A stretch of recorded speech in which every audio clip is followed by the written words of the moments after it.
வேணும். கபக்குடி நீர் குடி யார் கொடுத்தாங்க? இவ்வளோ இருமுல இவ்வளோ கஷ்டப்பட்டீங்களவா தமிழ்நாட்டில்? டிங்க காசு உங்கள் விஞ்ஞானம் மருந்தே கொடுத்தாங்களா? செட் ஆச்சா? யாருக்கு செட் ஆகலை? எவ்வளோ நான் வந்து ஹார்ட் பெசிஸ்ட்டு, பிளட் பெசிஸ்ட்டு, போன் பெசிஸ்ட், நரோ பெசிஸ்ட், என்னென்னோ பெசிஸ்ட் சொல்கிறீங்களே. ஒரு கொரோனாக்கு எல்லாம் தோற்று போயிட்டீங்களே.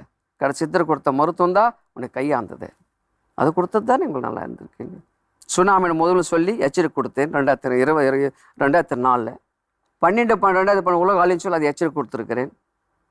2020 வந்து காட்டுன்னு வந்து சொல்லியிருக்கிறேன். அடுத்தது 28/8/2028 கடல் காய்ச்சல் நோய் சி ஃபீவர்னு சொல்லக்கூடியது உங்களுக்கு எப்படி தாக்கும் எப்படி நிலை உண்டாகும் சொல்லி அது கொடுத்து. இதெல்லாம் சக்திகள் தானே. முன்னெச்சரிக்கை கொடுப்பது சித்தர் என்பது வாழும் மக்களுக்கு முன்னெச்சரிக்கை கொடுத்து ஒழுங்குபடுத்துவதே அதான் சக்திகள். இந்த சித்த வைத்தியம் ஒன்று இருக்கு இல்லையா? நீங்க சித்த வைத்தியம் பண்ணுவீங்களா? சில